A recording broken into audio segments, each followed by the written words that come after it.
Hello friends, स्वागत है एक बार फिर से आप सभी का हमारे यूट्यूब चैनल एसएस इलेक्ट्रीशियन पर।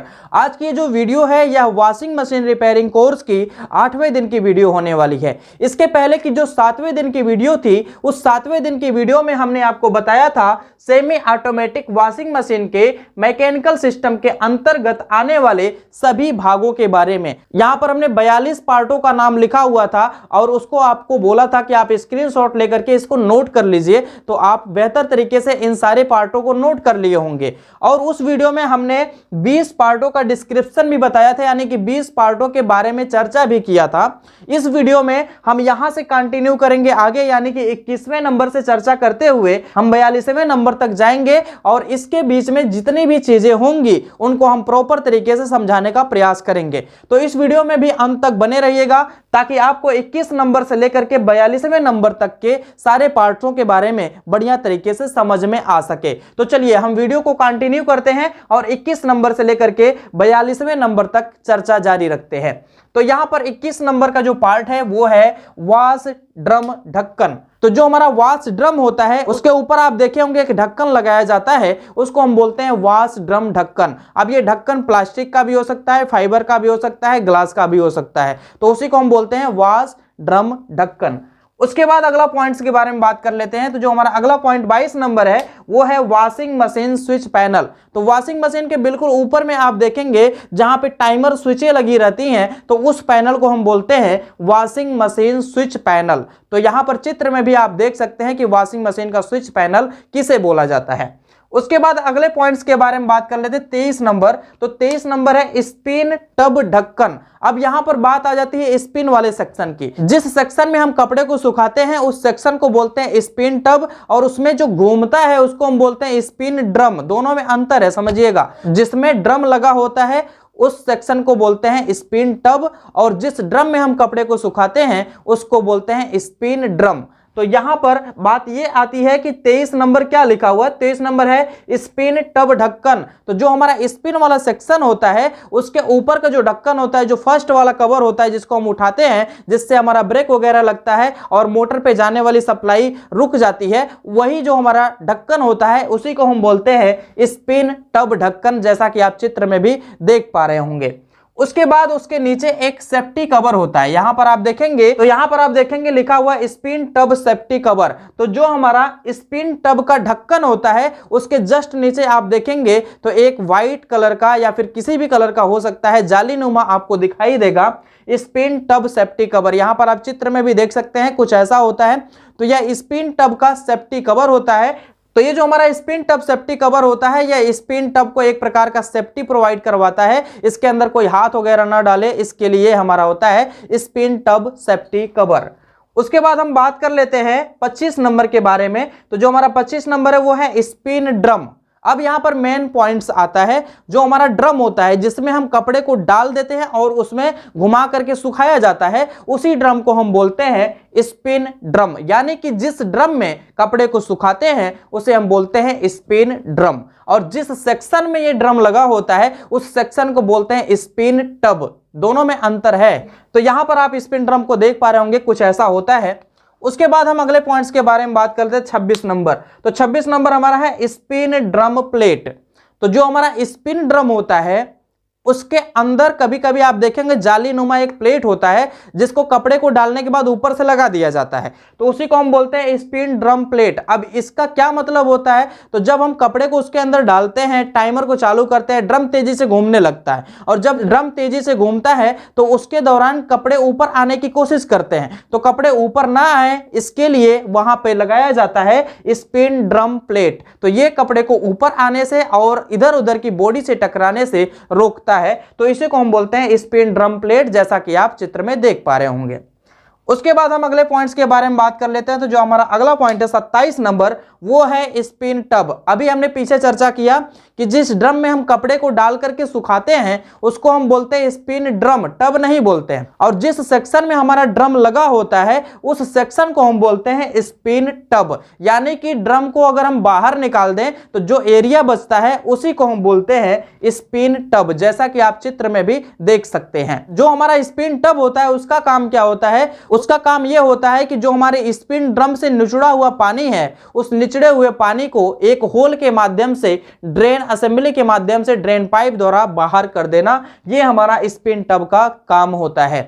उसके बाद हम 28 नंबर के बारे में बात कर लेते हैं। तो जो हमारा 28 नंबर का पॉइंट है वो है स्पिन टब बफर। जब आप स्पिन ड्रम को हटाएंगे तो उसके बाद आपको नीचे एक काला सा पॉइंट दिखाई देगा जो वृत्ताकार होता है और रबड़ का बना होता है, तो उसको हम बोलते हैं स्पिन टब बफर, जैसा कि आप चित्र में भी देख पा रहे होंगे। ये जो बफर होता है यह दो टाइप का होता है, एक लॉक सिस्टम वाला होता है और एक चूड़ी सिस्टम वाला होता है। तो दोनों ही बफर इस्तेमाल किए जाते हैं। बफर का काम समझ लेते हैं। क्या होता है कि जो हमारा स्पिन ड्रम होता है जब वो घूमता है तो उसके अंदर से अपकेंद्री बल के द्वारा जो कपड़े से निचड़ा हुआ पानी होता है, वो निचड़ा हुआ पानी उस मोटर के ऊपर ना गिरे, जो मोटर उसके नीचे लगा हुआ है, तो मोटर के ऊपर ना गिरे इसके लिए लगा दिया जाता है स्पिन टब बफर। अब जब पानी गिरेगा तो बफर से वो पानी दूर होगा और जब दूर होगा तो स्पिन टब में एक जगह बना होता है, गोल सा होल बना होता है, उसी होल के माध्यम से पानी ड्रेन असेंबली में जाता है और ड्रेन पाइप के माध्यम से ड्रेन हो जाता है। तो आई होप आपको यहां पर स्पिन टब बफर के बारे में भी समझ में आ गया होगा। बहुत लोग इसको सील भी बोलते हैं, बहुत लोग इसको बफर भी बोलते हैं।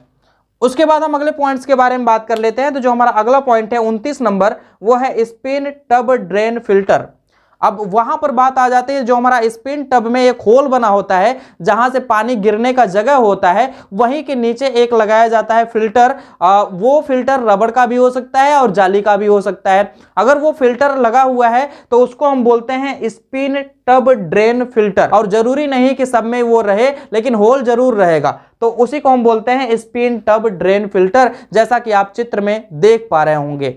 तो स्पिन टब ड्रेन फिल्टर का मतलब क्या होता है, अगर ये यहाँ पे लगा हुआ है तो कभी कभी क्या होता है कि जब हमारा कपड़ा उसमें सूख रहा होता है, उस दशा में कोई मोजा या फिर छोटा कपड़ा उसमें से निकल करके बाहर चला जाता है, और जब निकल करके बाहर टब में चला जाता है तो वो टब के माध्यम से चला जाता है उस होल के पास में, और जब उस होल के पास में चला जाता है तो मोजा जाकर के वहां पर रुक जाता है, या फिर छोटा कपड़ा रुमाल जैसे हो सकता है, कोई भी चीज छोटा कपड़ा हो सकता है, तो जाकर के वहां पर रुक जाता है। और जब वहां पर रुक जाता है तो जो हमारा स्पिन ड्रम से निकला हुआ पानी होता है, निचड़ा हुआ पानी होता है, वो पानी ड्रेन होने की बजाय उसी में रुकने लगता है। और जब उसमें रुकने लगेगा तो कपड़े को बार बार टच करेगा पानी, और जब कपड़े को बार बार टच करेगा तो जो हमारा स्पिन ड्रम में कपड़े सूखने की बात होती है, वो कपड़ा सूख नहीं पाएगा बल्कि गीला ही रह जाएगा। तो उस दशा में आपको करना क्या चाहिए, स्पिन ड्रम को निकाल करके चेक कर लेना चाहिए कि उसके टब में जो होल बना होता है, जहां पे ड्रेन फिल्टर लगा होता है, वहां पे कोई कपड़ा या फिर कोई छोटा कपड़ा जाकर के फंस तो नहीं गया है। इस चीज की जानकारी आपको ले लेना है, आपकी प्रॉब्लम ये वाली सॉल्व हो जाती है। उसके बाद हम बात कर लेते हैं 30 नंबर के बारे में। तो जो हमारा 30 नंबर होता है वो होता है मशीन बैक कवर। तो मशीन के पीछे आप कवर लेक लगा हुआ देखेंगे, उसको हम बोलते हैं मशीन बैक कवर। अब ये मशीन बैक कवर क्या करता है, मशीन के अंदर चूहा वगैरह घुस जाते हैं, तो ये बैक कवर क्या करता है, सेफ्टी प्रोवाइड करता है कि उसमें कोई जानवर जंतु या फिर चूहा वगैरह ना घुसे। तो इसके लिए हमारा होता है मशीन का बैक कवर। उसके बाद जो हमारा 31 नंबर है वो है स्पिन मोटर ब्रेक डिस्क। अब इसकी कहानी को समझ लीजिए थोड़ा सा। जो हमारा स्पिन मोटर ब्रेक डिस्क होता है ये किस किस चीज में उपयोग किया जाता है, तो सबसे पहले इस चीज को समझिएगा। तो जो हमारा वॉशिंग मशीन का स्पिन मोटर होता है, उस स्पिन मोटर में भी शाफ्ट निकला होता है, और जो हमारा स्पिन ड्रम होता है उसमें से भी शाफ्ट निकला होता है। हम दोनों शाफ्टों को जोड़े कैसे, जोड़ नहीं पाएंगे। इसके लिए जो हम स्पिन मोटर ब्रेक डिस्क का इस्तेमाल करते हैं, यही इस्तेमाल काफी होता है इन दोनों शाफ्टों को आपस में जोड़ने के लिए।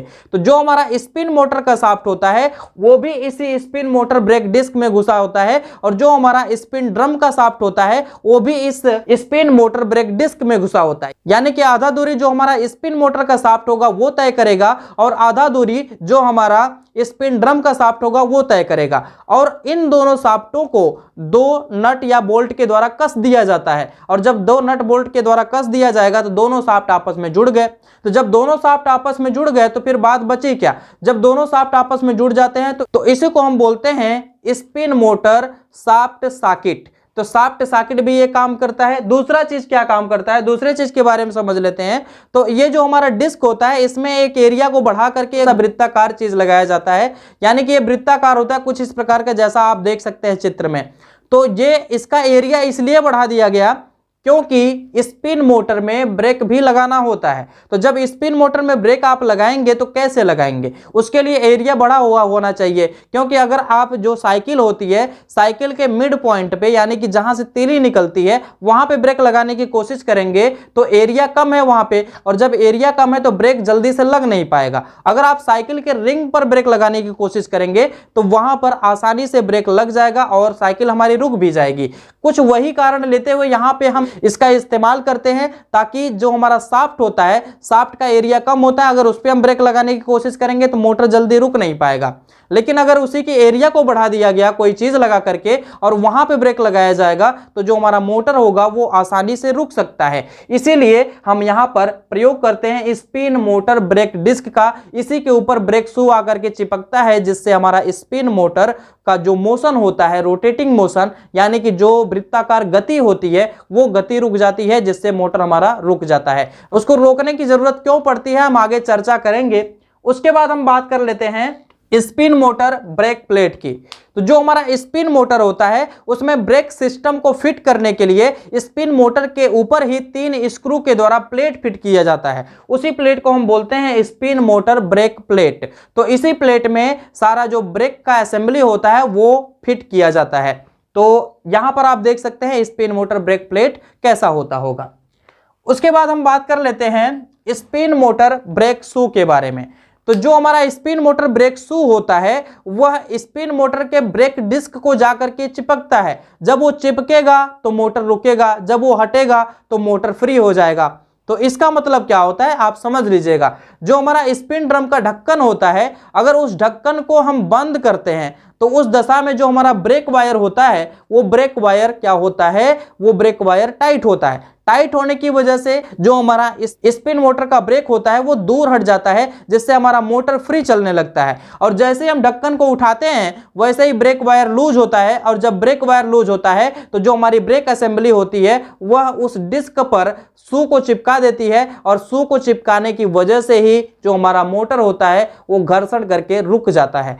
तो इसलिए जो हमारा स्पिन मोटर ब्रेक शू होता है वह ब्रेक लगाने के काम में आता है। जैसा कि आप चित्र में देख पा रहे होंगे स्पिन मोटर ब्रेक शू होता क्या है। उसके बाद हम बात कर लेते हैं 34 नंबर की। तो जो हमारा 34 नंबर है वो है स्पिन मोटर ब्रेक वायर।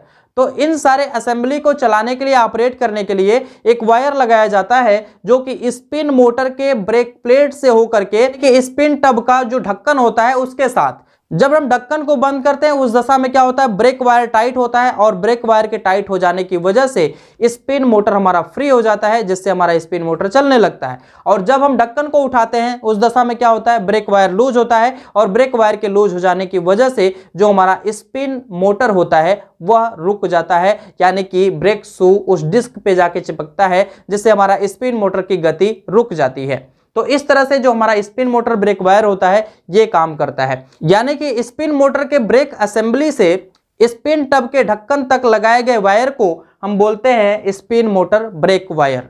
उसके बाद हम बात कर लेते हैं 35 नंबर की। तो 35 नंबर हमारा है ब्रेक एडजस्टर। जैसा कि आप चित्र में देख पा रहे होंगे ये जो ब्रेक एडजस्टर होता है, अगर मान लीजिए कभी कभार ब्रेक नहीं लगता है तो उस दशा में ये जो प्लेट होता है इसमें हम पॉइंट्स को घटा बढ़ा करके ब्रेक को एडजस्ट कर लेते हैं, तो इसी को हम बोलते हैं ब्रेक एडजस्टर।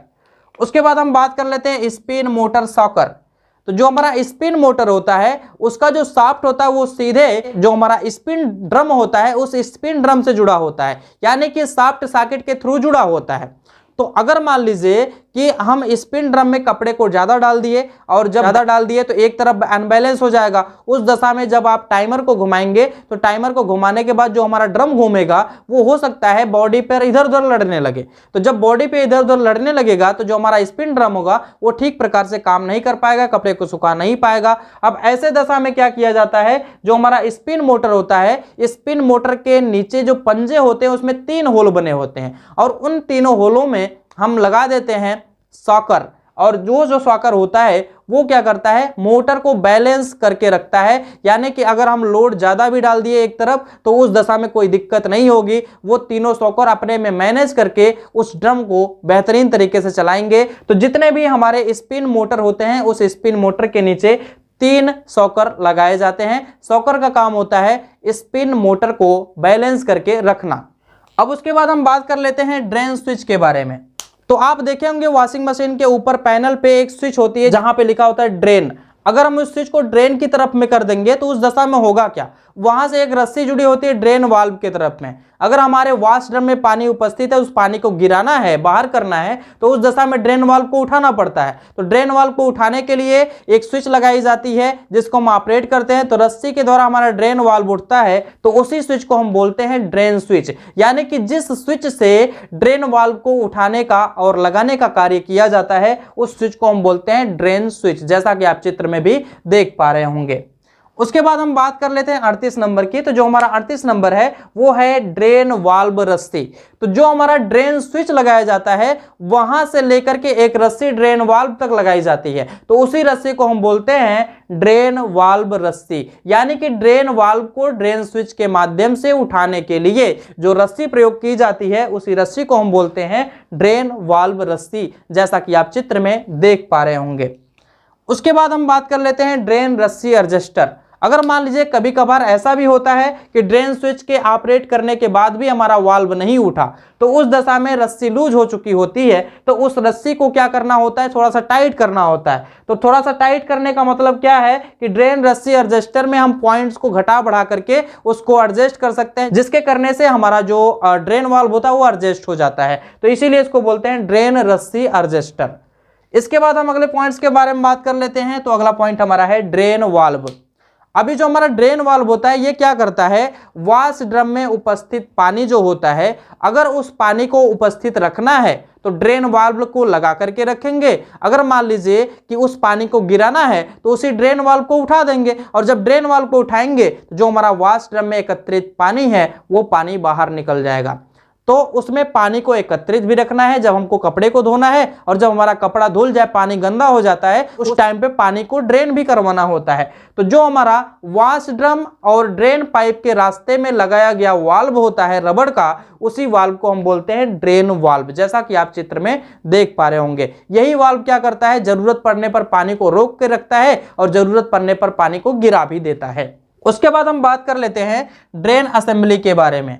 तो जो हमारा वॉश ड्रम होता है और जो हमारा स्पिन ड्रम होता है, उन दोनों ड्रमों से आप देखे होंगे एक मोटी मोटी हार्ड सी पाइप आई रहती है, और वो जो पाइप होती है वो सीधे जाकर के ड्रेन वाल्व को लगाते हुए ड्रेन पाइप के माध्यम से बाहर कर दिया जाता है। तो जो हमारी हार्ड वाली पाइप होती है, उन हार्ड पाइप को हम बोलते हैं ड्रेन असेंबली। जो हमारे वॉश ड्रम से, स्पिन ड्रम से और वाटर ओवरफ्लो वे से आई हुई पाइप को एकत्रित करता है, उसी को हम बोलते हैं ड्रेन असेंबली। और अगर ड्रेन असेंबली को चूहा वगैरह काट देता है, ड्रेन असेंबली को पूरी तरह से चेंज करना पड़ता है, तो उसको हम बोलते हैं ड्रेन असेंबली, जैसा कि आप चित्र में देख पा रहे होंगे। उसके बाद हम बात कर लेते हैं ड्रेन पाइप के बारे में। तो वॉशिंग मशीन के पीछे लगी हुई एक पाइप होती है, मोटी सी पाइप होती है, फ्लेक्सिबल पाइप होती है, जिस पाइप के माध्यम से वॉशिंग मशीन से पानी दूर गिराया जाता है, उसी पाइप को हम बोलते हैं ड्रेन पाइप। तो गंदा पानी वॉशिंग मशीन से दूर गिराने के लिए ड्रेन पाइप का इस्तेमाल करते हैं। तो आई होप आपको यहाँ पर जितनी भी चीज़ें बताई गई वो सारी चीज़ें बेहतर तरीके से समझ में आ गई होंगी। अगर फिर भी कोई डाउट है तो आप कमेंट बॉक्स में कमेंट कर सकते हैं। तो इस वीडियो में बस इतना ही। अब हम अगली वीडियो में इन सारे पार्टों के बारे में एक एक पॉइंट करके लिखवाएंगे, तो आप सभी लोग लिखने के लिए अगली वीडियो में तैयार रहिएगा। तो फिलहाल में बस इतना ही, मिलते हैं हम नेक्स्ट वीडियो के साथ। तब तक के लिए धन्यवाद। जय हिंद।